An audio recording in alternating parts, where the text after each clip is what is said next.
Hey guys, this is EckhartsLadder. Hello and welcome to another Star Wars lore video. It's that wonderful time when a new Star Wars trailer has just come out and speculation among fans and content creators has run amok. I will keep my speculations both at least semi-responsible and mostly limited. My channel should be about 90-95% normal content, even approaching the movie, but enjoying the hype is certainly fun occasionally. And that's what we'll be doing today, because there has been some serious speculation that our favorite Chiss Grand Admiral Myth Ra Nirodo, Thrawn himself, might appear in Episode 9. Especially after something I pointed out in my live trailer breakdown. If you go to 1 minute and 30 seconds of the new Star Wars Episode 9 trailer, we see what is 100% an Imperial 1 class Star Destroyer. I say 100% because the long communications tower is fairly distinctive, and although it looks like a Venator, mostly because of the stripe and what looks like a set of dorsal hangar doors, this ship is in fact just an Imperial 1 with the standard armor, including this extra armored section, and yes, a bit of red paint. Why is this important? Well, Imperial 1 Star Destroyers, especially those with this communications tower design, were rare after the Battle of Yavin.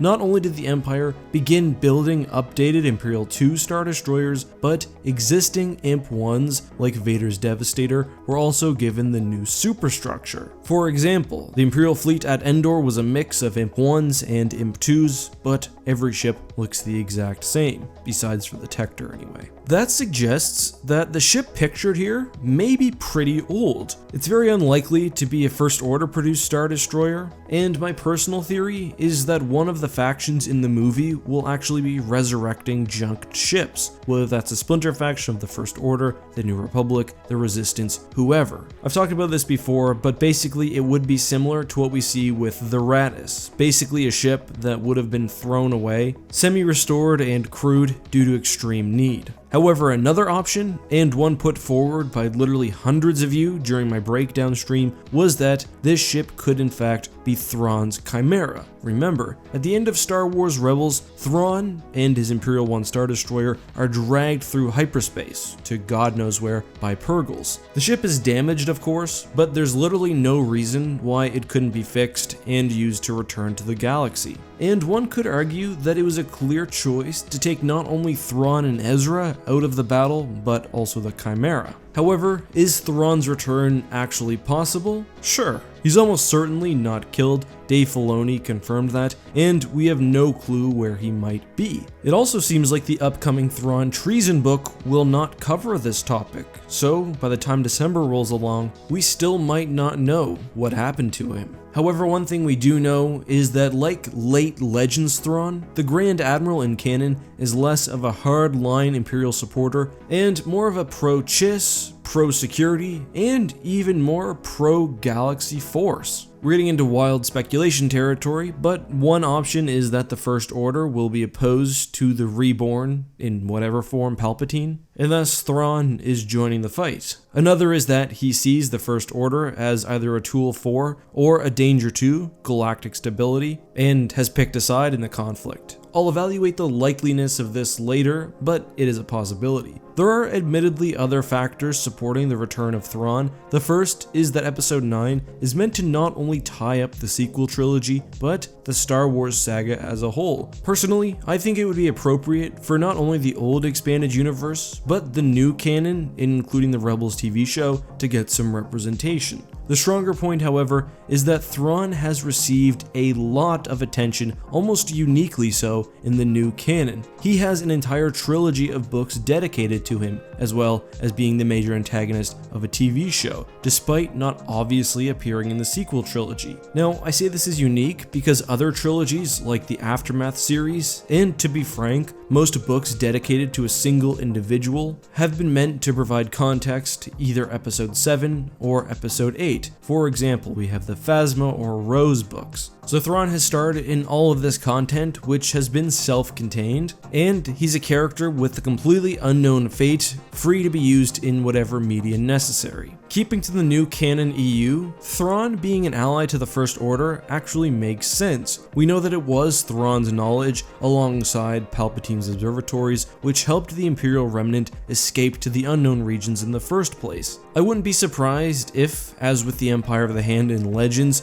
Thrawn helped the Empire forge out a new existence in a strange, unexplored area of space. We also have the fact that Lucasfilm probably wants Episode 9 to be as fan-pleasing as possible, and let me be clear, I don't mean that in a negative way. However, it's the last movie of a trilogy. They'll be throwing as much stuff as they can to throw back to classic elements, including Force Ghosts, Palpatine, and, as we've mentioned, perhaps Thrawn himself, who is certainly a fan favorite for EU readers at least. However, while I have set out some arguments for why Myth Ron Rodo may be in Episode 8, let's examine some counterpoints. First, the film should already be fairly busy with bad guys, given the presence of Palpatine, again in whatever form, as an ultimate evil, Kylo, Hux, and whoever Richard Grant is playing. Supposedly a First Order officer, but he personally has said not Thrawn. Thrawn also probably deserves either an entire trilogy for himself, or at least a standalone movie.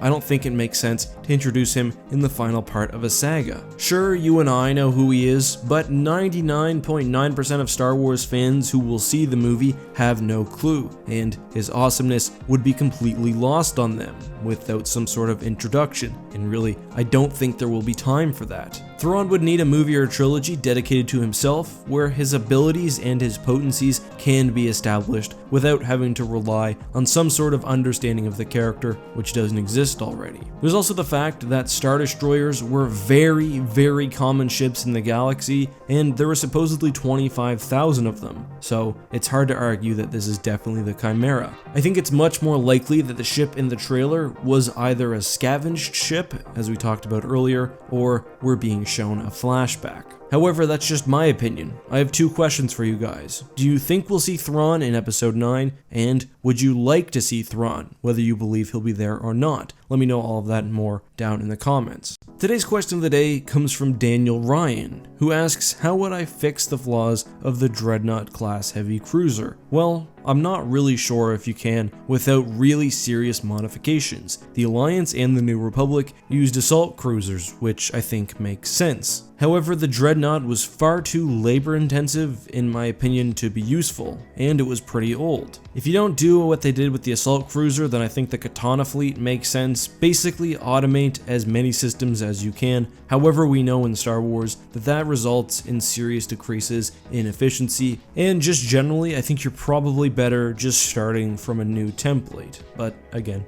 just my opinion. If you have a question you'd like me to answer at the end of a future video, leave it down below with the hashtag AskEck. I hope you guys enjoyed what you saw from Star Wars Celebration, but until next time, this has been EckhartsLadder. May the Force be with you.